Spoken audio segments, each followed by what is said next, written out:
الحمد للہ رب العالمین والصلاة والسلام علی سید الانبیاء والمرسلین وعلی آلہ واصحابہ واہل بیتہ اجمعین، اما بعد۔ اعوذ باللہ من الشیطان الرجیم، بسم اللہ الرحمن الرحیم۔ یا ایہا الذین آمنوا کتب علیکم الصیام کما کتب علی الذین من قبلکم لعلکم تتقون۔ بزرگان محترم، موقع اور محل کے اعتبار سے بہتر معلوم ہوتا ہے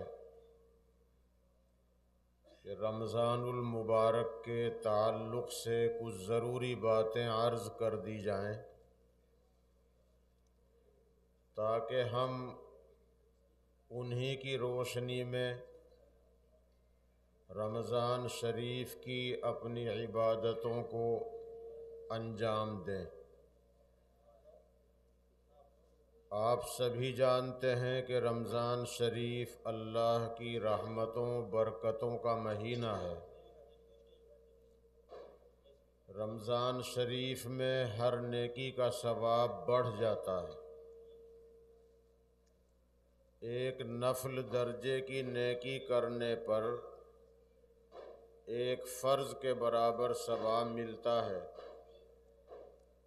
اور ایک فرض ادا کرنے پر 70 فرض ادا کرنے کے برابر ثواب ملتا ہے۔ اس کے باوجود کچھ عبادتیں رمضان کی مخصوص بھی ہیں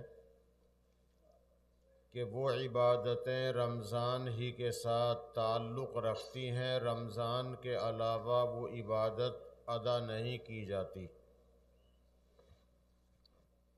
جیسے رمضان شریف کی راتوں کی عبادت تراویح کی نماز ہے۔ یہ تراویح کی نماز 20 رکعت رمضان کی ہر رات میں پڑھنا سنت مؤکدہ ہے۔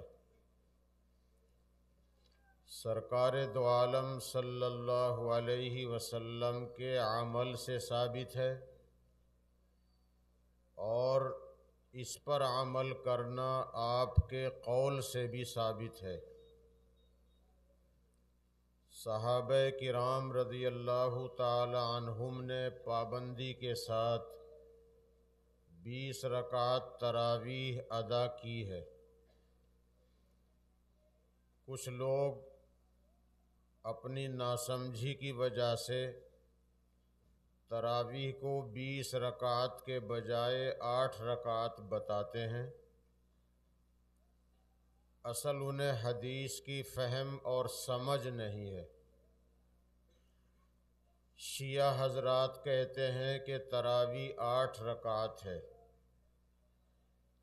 اور 20 رکعت تو حضرت عمر رضی اللہ تعالی عنہ نے پڑھوائی ہیں۔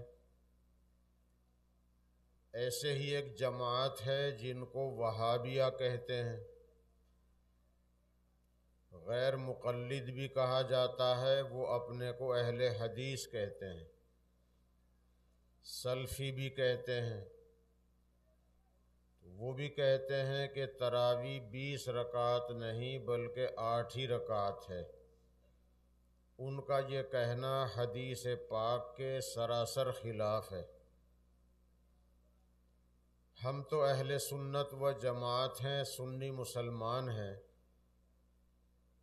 اب اس پر مدلل کلام کرنے کے لیے وقت چاہیے، اور میں سمجھتا ہوں کہ ہمارے سامنے مدلل بیان کرنے کی ضرورت نہیں۔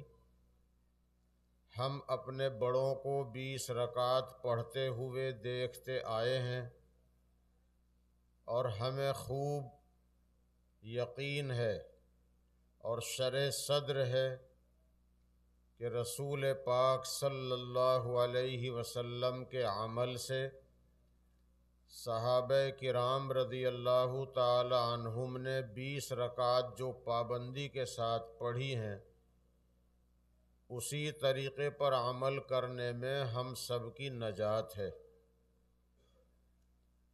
تو یہ 20 رکعت تراویح پڑھنا رمضان کی ہر رات کی عبادت ہے۔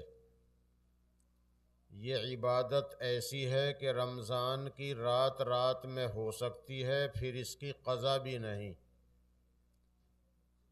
عشاء کے فرض پڑھنے کے بعد اس کا وقت ہوتا ہے۔ جو آدمی عشاء کے فرض پڑھے بغیر تراویح پڑھ لے، اس کی تراویح نہیں ہوگی، نفل ہو جائے گی، اور فرض پڑھنے کے بعد پھر دوبارہ 20 رکعت سنت تراویح پڑھنی پڑے گی۔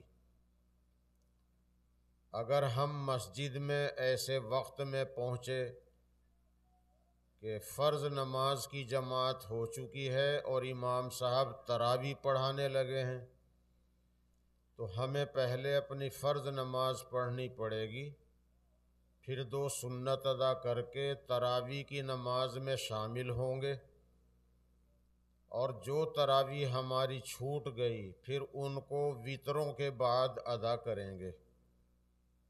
اگر ہم فرض پڑھے بغیر تراویح کی جماعت میں شامل ہو گئے تو یہ ہماری سنت نہیں ہوگی، نفل ہو جائے گی۔ تو اس کا وقت عشاء کے فرض پڑھنے کے بعد ہوتا ہے اور سحری کی بندش تک رہتا ہے۔ اگر سحری کی بندش تک ہم نے تراویح پڑھ لی تو ٹھیک، اور اگر سحری کی بندش تک تراویح نہیں پڑھی تو پھر اس کی قضا نہیں ہے۔ اللہ کی مہربانی، محمد الرسول اللہ صلی اللہ علیہ وسلم کی امت پر شفقت کہ اس نماز کو فرض نہیں ہونے دیا۔ ایسا عمل کیا آپ نے کہ یہ نماز میری امت پر فرض نہ ہو جائے۔ اگر یہ فرض ہو جاتی تو بیمار کو بھی پڑھنی پڑتی، مسافر کو بھی پڑھنی پڑتی، اور پریشان حال سے یا بیمار سے یا مسافر سے چھوٹ جاتی تو پھر اس نماز کی بھی قضا کرنی پڑتی۔ اب تو قضا آپ جانتے ہیں فرض نماز کی ہوتی ہے، سنتوں کی قضا ضروری نہیں، کوئی کرے گا تو نفل کا ثواب ملے گا، وہ فائدے کی چیز ہے، لیکن قضا واجب فرض کی ہے، اور عشاء میں وتر کی بھی قضا لازم ہے۔ اگر کسی کی کوئی نماز چھوٹ گئی، بالغ ہونے کے بعد کوئی نماز چھوٹ گئی، نہیں پڑھ سکا اور موت آ گئی، تو اس نماز کے نہ پڑھنے کی وجہ سے ایک فطرہ نماز کا فدیہ دینا پڑتا ہے، جس کی مقدار فطرے کے برابر ہے۔ اگر عشاء کی نماز چھوٹ گئی ہے تو 2 فطرے دینے پڑیں گے، کیونکہ وتر کی نماز مستقل نماز ہے۔ تو اگر کسی کی 5 وقت کی نماز چھوٹ گئی تو 6 فطرے دینے پڑیں گے، اس لیے کہ عشاء کی نماز کے 2 فطرے ہوں گے۔ تو فرض کی قضا ہوتی ہے، وتر کی قضا ہوتی ہے، سنتوں کی قضا نہیں ہوتی۔ کوئی کر لے تو ثواب ہی ملے گا، گناہ نہیں۔ تو خیر، سنت تراویح یہ رات کی عبادت ہے، اور سحری کی بندش کے بعد اس کا وقت ختم ہو جاتا ہے، پھر قضا بھی نہیں ہوتی۔ آج ماں بہنوں کے پروگرام میں ان کو بتا دیا تھا کہ یہ 20 رکعت تراویح آپ کے لیے بھی پڑھنا سنت ہے، انہیں بھی پڑھنی چاہیے۔ دوسری عبادت رمضان شریف کی مخصوص عبادت روزہ ہے۔ رمضان کا روزہ فرض ہے۔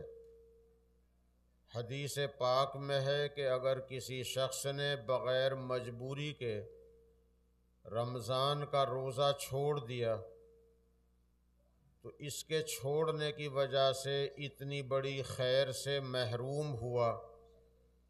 یہ رمضان کا روزہ اتنا عظیم عمل ہے، اگر آدمی زندگی بھر اور سال کے 11 مہینوں میں نفلی روزے رکھتا رہے تو رمضان کے ایک روزے کی فضیلت کے برابر نہیں ہو سکتا۔ ساری زندگی کے نفلی روزے رمضان کے ایک روزے کا مقابلہ نہیں کر سکتے، اس لیے رمضان کا روزہ چھوڑنا نہیں چاہیے۔ مجبوری ہے تو آدمی چھوڑے گا، بعد میں قضا کرے گا، لیکن بغیر مجبوری کے چھوڑنا بڑی محرومی ہے۔ اور رمضان شریف میں علل اعلان کھانا پینا اور لوگوں میں یہ کہنا کہ جب اللہ سے چوری نہیں تو انسانوں سے کیا چوری، علل اعلان کھانا پینا، اس سے خدائے پاک کو بڑی ناراضگی ہوتی ہے۔ اسی کو کہتے ہیں لوگ چوری اور سینہ زوری۔ ایک تو گناہ کر رہا ہے، پھر گناہ پر ڈھٹائی بھی دکھا رہا ہے۔ حدیث پاک میں ہے کل امتی معافن الا المجاہرون، میرا ہر امتی بخشا جائے گا اگر ایمان پہ خاتمہ ہوا، میرا ہر امتی معاف کیا جائے گا سوائے ان لوگوں کے کہ جو گناہ پر ڈھٹائی دکھاتے ہوں، جیسے رمضان میں علل اعلان کھاتا پیتا پھر رہا ہے، کھانے پینے کی دکان علل اعلان ایسی محلے میں کھولتا ہے کہ جہاں مسلمان رہتے ہیں وہی کھاتے پیتے ہیں۔ تو اس لیے رمضان شریف کا روزہ نہ چھوڑنے کی چیز ہے نہ توڑنے کی چیز ہے۔ اگر رمضان شریف کا کوئی روزہ رکھنے کے بعد توڑا، اس پر بڑی سخت سزا ہے۔ چھوڑنا تو الگ ہے، توڑنا الگ ہے۔ چھوڑنا یہ ہے کہ رمضان شریف میں روزے کی نیت ہی نہیں کی، ارادہ ہی نہیں کیا، چاہے سحری کھائی چاہے نہیں کھائی مگر روزے کا ارادہ نہیں کیا، یہ ہے چھوڑنا۔ یہ بھی سمجھ لیجئے کہ بِصَوْمِ غَدٍ نَوَيْتُ مِنْ شَهْرِ رمضان کا پڑھنا ضروری نہیں، دل کا ارادہ کافی ہے، دل کے ارادے کو نیت کہتے ہیں۔ اگر آپ نے سحری کھائی ہے روزہ رکھنے کی نیت سے تو سحری کھانا بھی نیت ہے، اور اگر کوئی زبان سے ان الفاظ کو کہہ لے تو اچھا ہے، نہ کہے دل میں ارادہ روزے کا کر لیا یہی نیت ہے، بس آپ کی نیت ہو گئی۔ تو سحری کھائی نہیں کھائی، ارادہ نہیں کیا روزے کا بلکہ نہ رکھنے کا ارادہ ہے، یہ ہے چھوڑنا۔ اسے تو رمضان کے بعد ایک روزے کے بدلے ایک روزہ ہی رکھنا پڑے گا، لیکن وہ پہلے بتایا جا چکا رمضان کے روزے کی فضیلت کتنی ہے، بس فرض تو ذمے سے ساقط ہو جائے گا مگر ثواب اتنا حاصل کبھی نہیں کر سکتا جتنا رمضان کے روزے کا ہے۔ اور توڑنا یہ ہے کہ سحری کی بندش کے بعد کچھ کھایا پیا بھی نہیں، سحری کی بندش ہو چکی اور ارادہ بھی کر لیا کہ روزہ رکھنا ہے، اس کے بعد ایسا کوئی عمل کیا جس سے روزہ ٹوٹ جاتا ہے، جیسے جان بوجھ کر کھانا پینا، جان بوجھ کر میاں بیوی کا اپنی خصوصی ملاقات کرنا، یہ روزے کے منافی عمل ہے۔ اگر کسی نے روزہ رکھنے کے بعد جان بوجھ کر روزہ توڑ دیا، اس کے لیے بڑی سخت سزا ہے۔ رمضان کے بعد اس روزے کی قضا بھی کرنی پڑے گی، اور 2 مہینے کے روزے 60 دن کے روزے کفارے کے نام پر بطور سزا رکھنے پڑیں گے، اور ان 2 مہینوں کے بیچ میں بقرعید کا دن نہ آئے، بقرعید کے دن، بقرعید کے بعد کے 3 دن روزہ رکھنا منع ہے، گناہ ہے۔ اگر بیچ میں بقرعید آ گئی تو جتنے روزے رکھے گئے تھے سب اکارت ہو گئے، نفل کا ثواب مل جائے گا لیکن یہ 60 روزے شروع سے رکھنے پڑیں گے۔ اگر کوئی آدمی کفارے کے 60 روزے رکھ رہا تھا یا عورت نے روزہ توڑا تھا وہ 60 روزے رکھ رہی تھی، خدا نخواستہ بیمار ہو گئے، 59واں 60واں روزہ بیماری میں چھوٹ گیا تو مسلسل 60 روزے نہیں ہو سکے، تو چاہے وہ 60واں ہی روزہ چھوٹا، بیماری میں چھوٹا، جس بیماری میں رمضان کا بھی چھوٹ جائے تو کوئی گناہ نہیں، مگر اگر یہ 60 روزے رکھ رہا تھا، رکھ رہی تھی اور 60واں بھی چھوٹ گیا بغیر مجبوری کے، 60واں بھی چھوٹ گیا کسی مجبوری سے، پھر شروع سے 60 ہی رکھنے پڑیں گے۔ بس عورت کے لیے اتنا ہے، عورت کے لیے اتنا ہے کہ اسے ہر مہینے جو ناپاکی آتی ہے اس ناپاکی کی بنا پر جو روزے چھوٹ جائیں گے بس پاک ہوتے ہی پھر شروع کرنے پڑیں گے، اس کے جو پہلے رکھے گئے وہ بھی معتبر ہوں گے، مان لیے ہوں گے۔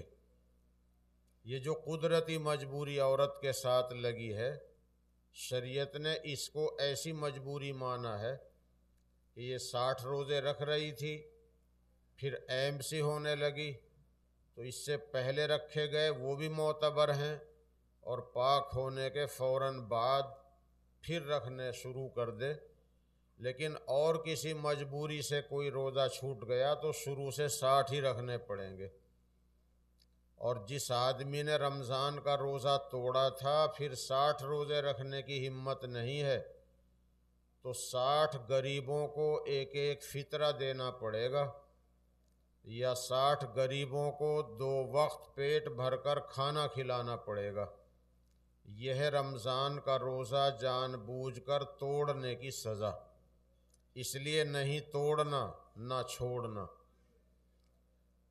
اگر خدا نہ خواستہ جان پر ایسی مصیبت آ جائے کہ اگر روزہ رکھتا ہے، روزہ رکھتی ہے تو جان نکلنے کا ڈر ہے، ایسے وقت میں اگر رمضان کا روزہ توڑ دیا تو اس پر سزا نہیں ہے، بس اس روزے کی قضا ہی کرنی پڑے گی، یعنی بعد میں ایک روزہ رکھنا پڑے گا۔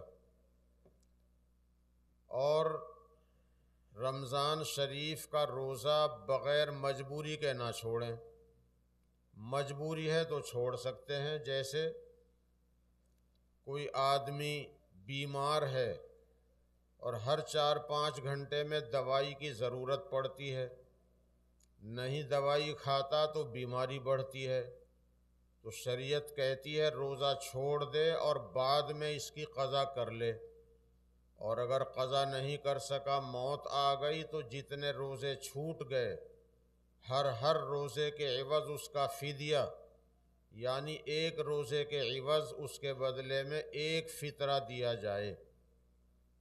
ایسے ہی کوئی آدمی اتنا بوڑھا ہے کہ اس سے 2-4 گھنٹے سے زیادہ بھوک برداشت نہیں ہوتی، وَعَلَى الَّذِينَ يُطِيقُونَهُ فِدْيَةٌ طَعَامُ مِسْكِينٍ، اللہ جل شانہ قرآن کی اس آیت میں فرماتے ہیں کہ جو لوگ روزے کی طاقت نہیں رکھتے، سچ مچ اللہ جانتا ہے کہ طاقت رکھتا ہے یا نہیں رکھتا۔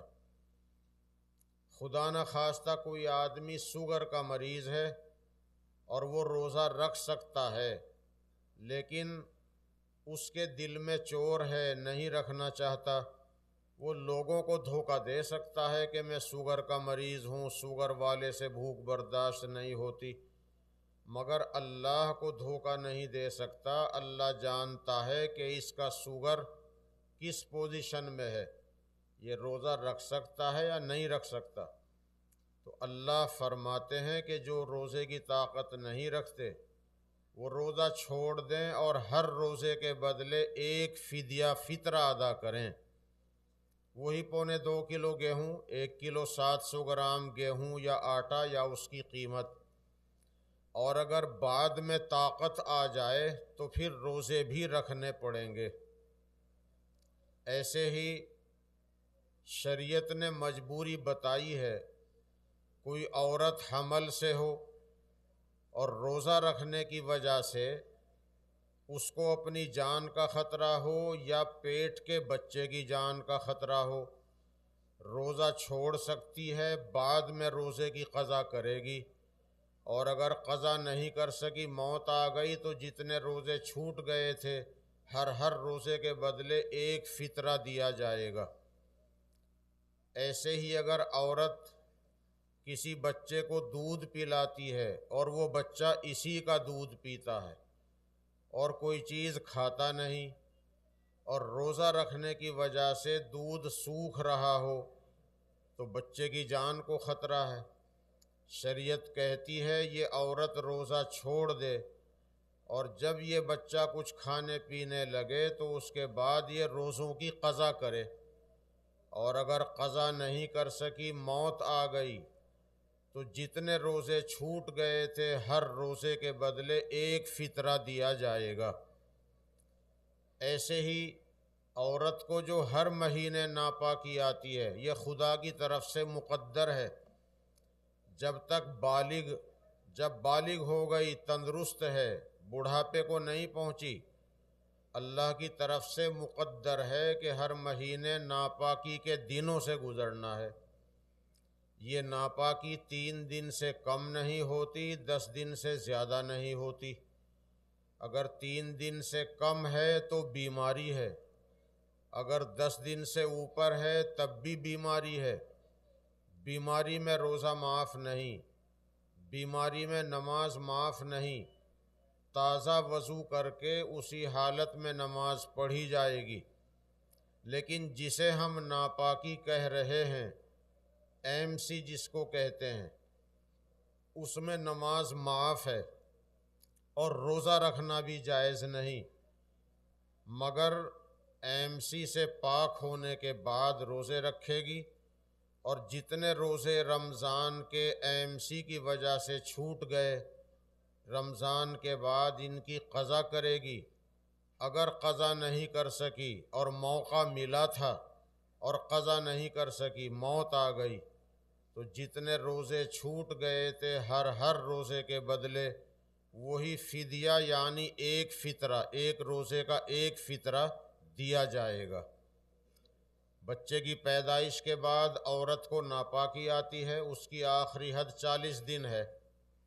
40 دن سے پہلے بھی پاک ہو سکتی ہے، جب بھی پاک ہو جائے غسل کرنا فرض ہو جائے گا، نماز شروع کرنا فرض ہو جائے گا۔ اگر رمضان ہے تو روزہ بھی فرض ہو جائے گا۔ یہ ناپاکی 40 دن یا اس سے کم جتنے بھی دن رہے ان میں نماز معاف ہے، روزہ رکھنا بھی جائز نہیں، مگر جتنے روزے اس حالت میں چھوٹ گئے بعد میں ان کو قضا کرنا پڑے گا۔ اگر قضا نہیں کر سکی، وقت ملا تھا، قضا نہیں کر سکی، موت آ گئی، تو جتنے روزے چھوٹ گئے تھے ہر روزے کے بدلے ایک ایک فطرہ دینا پڑے گا۔ اگر آدمی 77 کلومیٹر سے زیادہ سفر میں ہے تو آج کل سفر میں وہ پریشانیاں نہیں جو پہلے تھی۔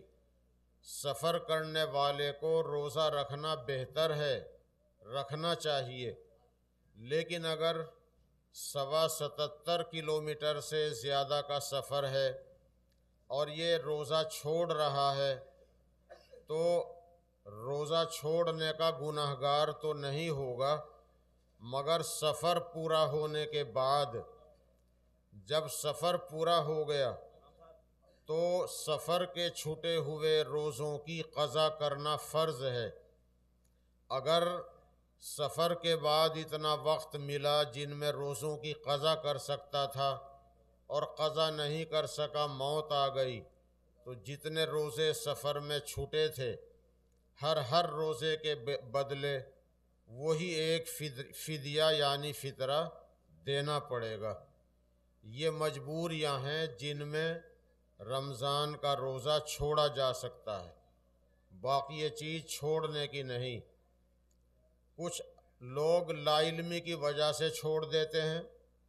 سحری میں آنکھ نہیں کھلی تو یوں سمجھ لیا کہ سحری کے بغیر روزہ نہیں ہوتا، سحری کھائے بغیر تو فاقہ ہوتا ہے۔ یہ غلط فہمی ہے۔ سحری کھانا سنت ہے، ثواب ہے، لیکن سحری کا کھانا فرض نہیں۔ اگر سحری میں آنکھ نہ کھلے اور بغیر سحری کھائے روزہ رکھنے کی ہمت ہو تو یہ سحری کے بغیر جو روزہ رکھے گا اسے اتنا ثواب ملے گا جتنا سحری کھا کر رکھنے والے کو نہیں ملتا۔ بغیر سحری کے روزہ رکھنے کی ہمت کر رہا ہے تو سحری کھانے والے سے بھی زیادہ ثواب ملے گا۔ بعض لوگ چھوڑ دیتے ہیں، جی آج تو آنکھ نہیں کھلی، یہ تو روزہ نہیں، یہ تو فاقہ ہو جائے گا۔ تو یہ اپنی نادانی ہے، یہ غلط فہمی ہے۔ کبھی کبھی آدمی بیمار ہو جاتا ہے،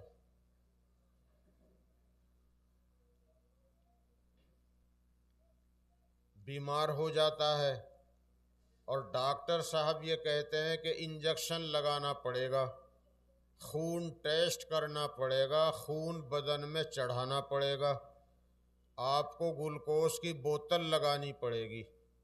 یہ مسلمان مسئلہ جانتا نہیں، یہ بیچارہ سمجھتا ہے کہ انجیکشن لگوانے سے، خون ٹیسٹ کرانے سے، خون چڑھوانے سے، گلوکوز لگوانے سے تو روزہ ہی ٹوٹ جائے گا۔ تو یہ ڈاکٹر صاحب سے کہتا ہے کہ آج تو میں روزے سے ہوں، میں کل سحری نہیں کھاؤں گا یعنی روزہ نہیں رکھوں گا، تو میرا علاج کل کر دینا، انجیکشن کل لگا دینا، گلوکوز کی بوتل رات میں یا کل کو دن میں لگا دینا، میں روزہ ہی نہیں رکھوں گا، رمضان کے بعد رکھ لوں گا۔ تو لا علمی کی وجہ سے رمضان کا روزہ چھوڑ دیا، کتنی بڑی خیر سے محروم رہا۔ رمضان شریف کا روزہ بھی رکھتا، انجیکشن بھی لگواتا، کسی انجیکشن سے روزہ نہیں ٹوٹتا، اور گلوکوز کی بوتل لگوانے سے روزہ نہیں ٹوٹتا، خون ٹیسٹ کرانے چڑھوانے سے روزہ نہیں ٹوٹتا۔ آدمی آنکھ کا بیمار ہے، ڈاکٹر آنکھ میں دوائی ڈالتا ہے، حلق میں اثر آتا ہے۔ یہ روزے دار کہنے لگا کہ میں رمضان کے بعد علاج کراؤں تو میری آنکھیں خراب ہو جائیں گی، اور آنکھ کا علاج کراؤں تو روزہ ٹوٹ جائے گا، تو میں ایسا کروں، آنکھ گئی تو جہان گیا، چلو میں کل کو روزہ نہیں رکھوں گا، رمضان کے بعد رکھ لوں گا، آپ میری آنکھوں میں دوائی کل ڈالیں۔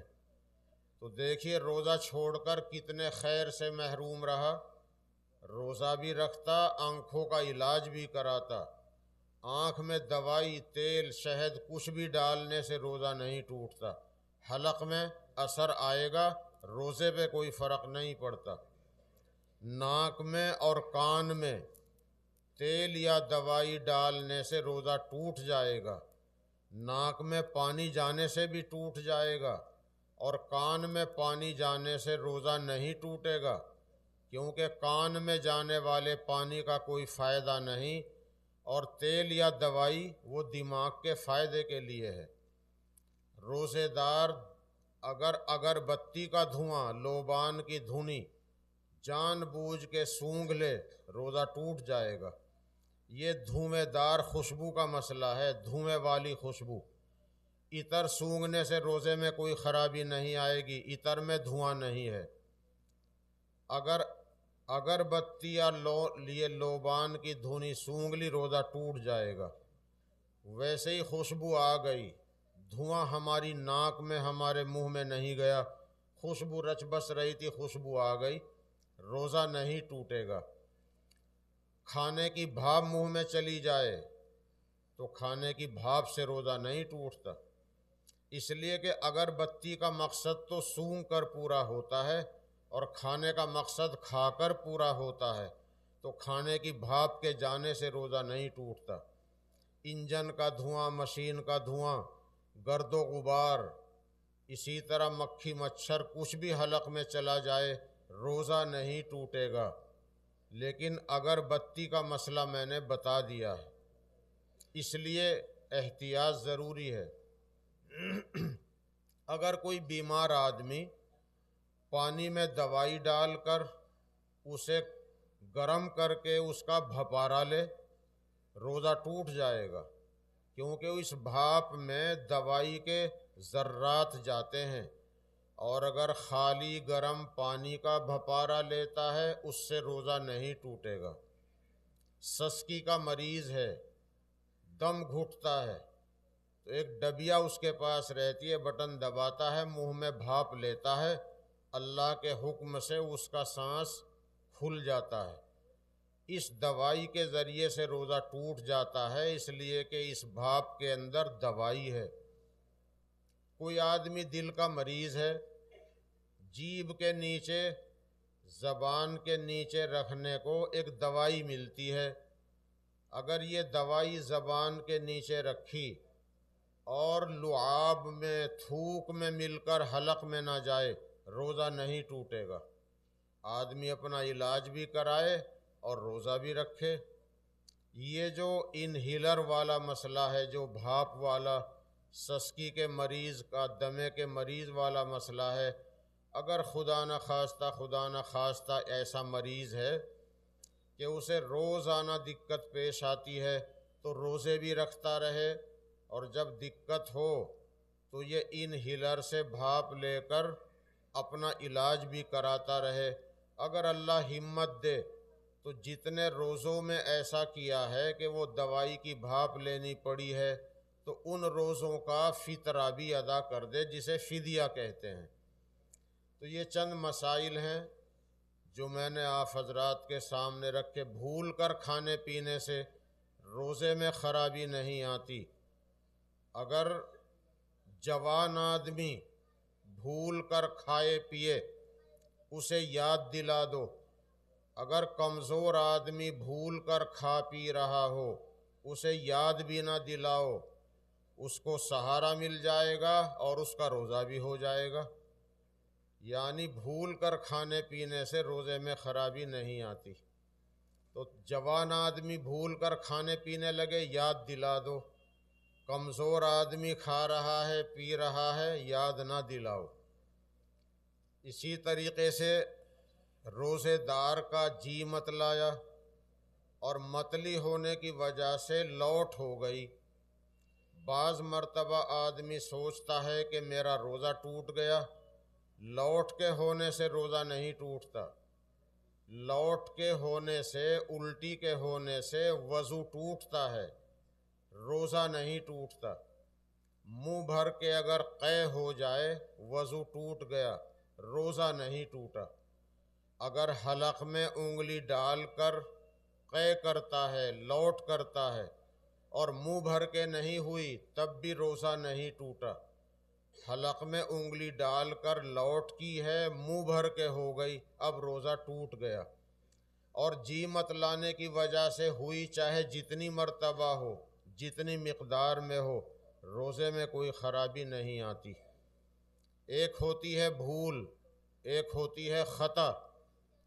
بھول تو یہ ہے کہ روزہ یاد نہ ہو، اور خطا یہ ہے کہ روزہ یاد ہے، کلی کر رہے تھے، غلطی سے حلق میں پانی چلا گیا، روزہ یاد تھا، یہ خطا ہے۔ خطا سے روزہ ٹوٹ جائے گا، سزا کچھ نہیں، بس اس روزے کی بعد میں قضا کرنی پڑے گی۔ تو یہ روزے کے مسائل جو میں نے عرض کیے ہیں، آپ حضرات ان کو ذہن میں رکھیں گے، دوسروں کو بتائیں گے۔ لوگ کہتے ہیں کہ سنی ہوئی بات اور گھر میں رکھی ہوئی چیز کبھی بھی کام آ جاتی ہے۔ تو حضرت مولانا محمد عرفان صاحب مبلغ دارالعلوم دیوبند بہت کوششوں کے بعد تشریف لائے ہیں۔ کئی مہینے تک ان کی تاریخ نہیں ملتی۔ پہلے تاریخ یہاں کچھ اور تھی، حضرت مولانا کی تاریخ کی وجہ سے ہی تاریخ بدلی۔ اور یہ آج کی تاریخ رکھی گئی، اس لیے حضرت مولانا بیان بھی کریں گے، دعا بھی فرمائیں گے۔ آپ حضرات بالکل مجمع خراب نہ کریں، ایک بیان میں اگر ہم اکتا جائیں تو پھر ہم کیسے پکے مسلمان ہیں؟ تو اس لیے آپ حضرات پابند سکون کے ساتھ دعا تک تشریف رکھیں گے، انشاءاللہ آپ دعا کے بعد بہت خوش ہو جائیں گے کہ اللہ کرے دعا بہت اچھی ہوئی، انشاءاللہ قبول ہو کے رہے گی، اللہ تعالیٰ قبول فرمائے۔ یہ کیا؟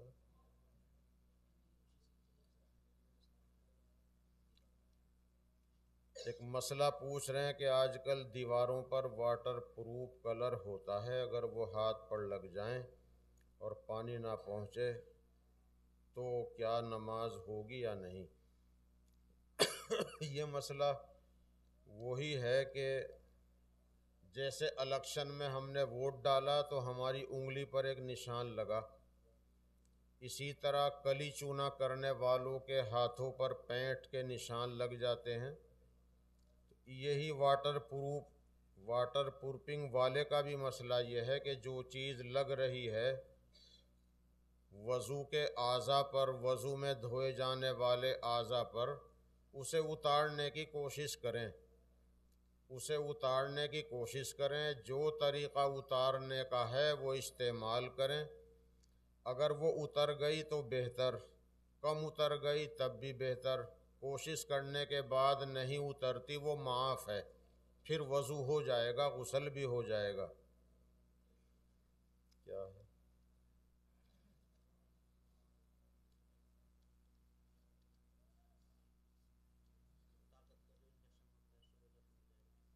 گلوکوز کے لگوانے سے، طاقت کا انجیکشن لگوانے سے روزے میں کوئی خرابی نہیں آتی۔ نس میں لگے، کولہے میں لگے، ہاتھ میں لگے، پیٹ میں لگے، اب تک کوئی انجیکشن ایسا نہیں کہ جس کے لگنے سے روزہ ٹوٹ جائے۔